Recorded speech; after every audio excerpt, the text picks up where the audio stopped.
Assalamualaikum warahmatullahi wabarakatuh. Saya Hari Indah Dias Nintias, NIM 191110021 dari Prodi Administrasi Publik kelas A4 Universitas Aisyah Yogyakarta. Di video kali ini saya akan menjelaskan terkait fikih kontemporer, KB, imunisasi dan bayi tabung. Di sini saya mengambil sumber dari modul dan jurnal.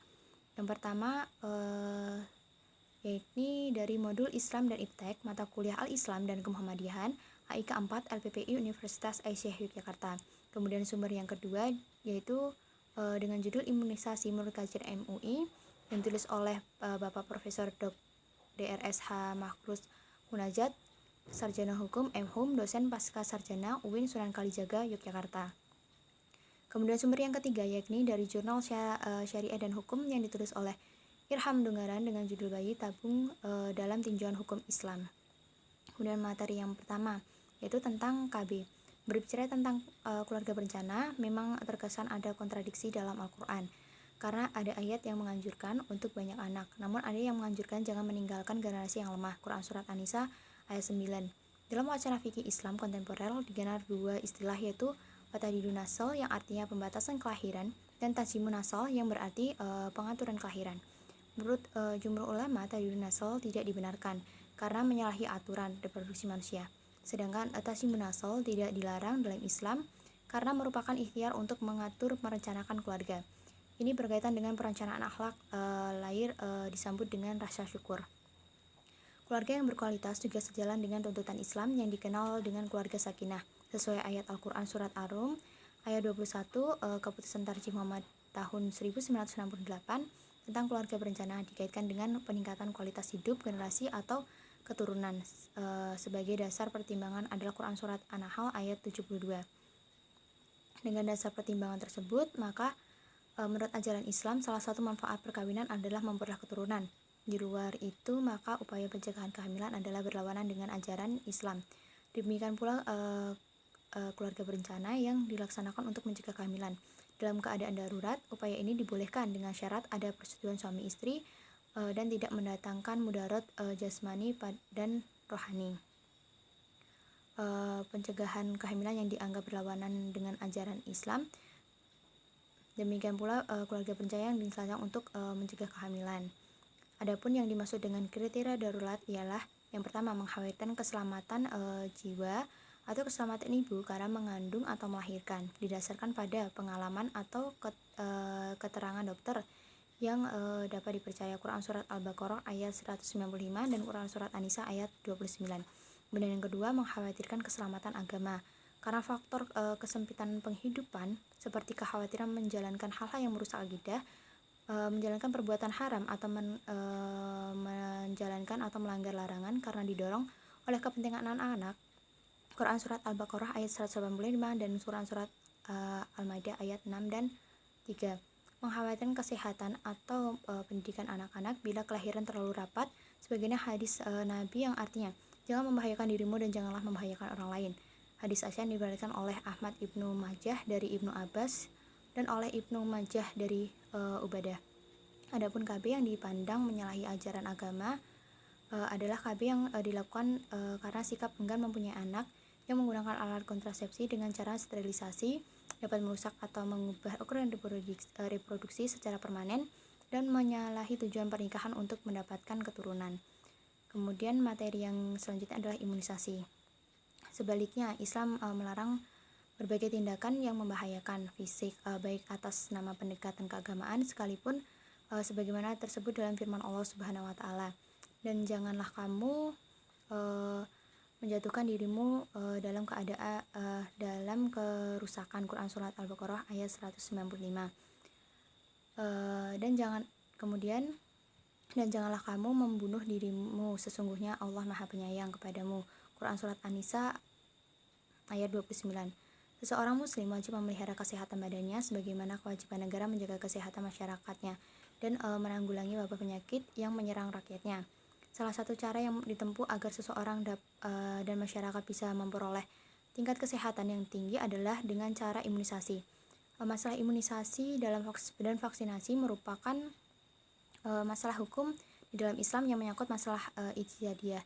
Ijtihadiyah adalah konsep menentukan hukum dengan bersungguh-sungguh berpikir untuk mencari sandaran Al-Quran dan Al-Hadis karena peristiwa itu belum terjadi di zaman Rasulullah SAW. Berdasarkan fatwa MUI nomor 4 tahun 2016 tentang imunisasi dan vaksinasi secara umum, baik itu imunisasi bayi, imunisasi tetanus, dan imunisasi lainnya, maka secara umum fatwa MUI memutuskan antara lain. Yang pertama, imunisasi pada dasarnya adalah diperbolehkan atau mubah sebagai bentuk ikhtiar untuk mewujudkan kekebalan tubuh dan mencegah terjadinya suatu penyakit. Yang kedua, vaksin untuk imunisasi wajib menggunakan vaksin yang halal dan suci. Kemudian yang ketiga, menggunakan vaksin imunisasi yang berbahan haram dan atau najis, maka hukumnya adalah haram.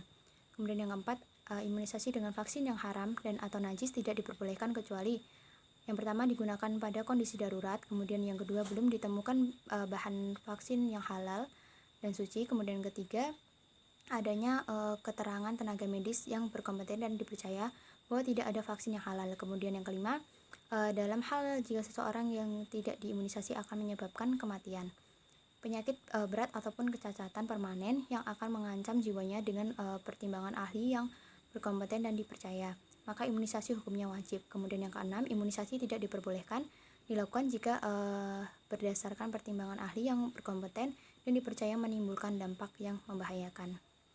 Perintah Rasulullah SAW sebagai berikut.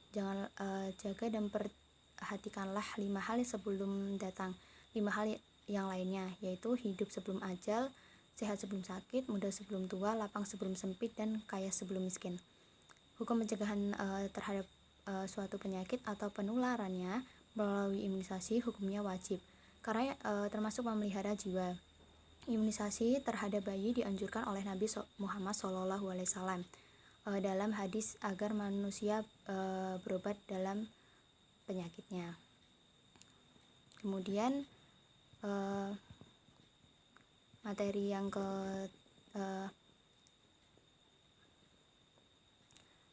hukum imunisasi dengan alasan-alasan sebagai berikut, yaitu imunisasi untuk kepentingan kesehatan sangat dianjurkan.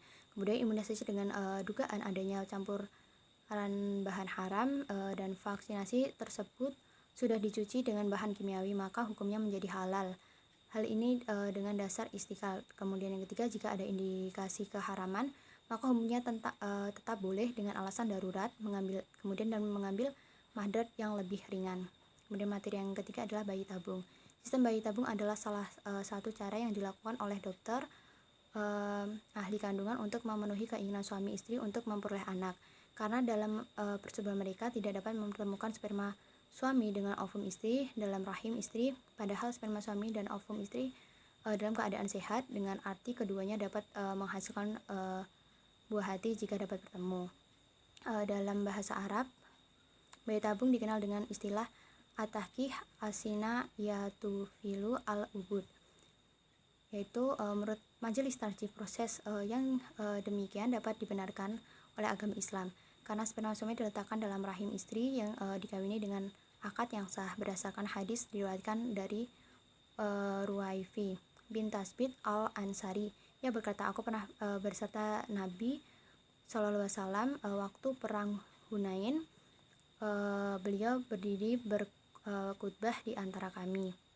Antara lain beliau berkata, tidak boleh bagi seorang yang beriman kepada Allah dan hari akhir menyiramkan air maninya ke ladang orang lain. Hadis riwayat Ahmad. Dari hadis di atas dapat difahami bahwa air mani seorang laki-laki itu hanyalah boleh diletakkan atau ditumpahkan ke farhat istrinya. Dilarang diletakkan atau ditumpahkan ke farhat yang bukan istrinya yang tidak melakukan akad nikah yang sah. Jadi jika bayi tabung itu juga dilakukan bukan oleh istrinya, maka itu juga melanggar Al-Quran. Seperti yang diriwayatkan oleh Nabi tadi, bahwasannya Nabi SAW waktu perang Hunain, beliau berdiri berkhutbah di antara kami. Antara lain beliau berkata, tidak boleh bagi seorang yang beriman kepada Allah dan hari akhir menyiramkan air maninya ke ladang orang lain. Hadis riwayat Ahmad. Mungkin cukup sekian presentasi dari saya. Jika ada kurangnya saya mohon maaf. Wassalamualaikum warahmatullahi wabarakatuh.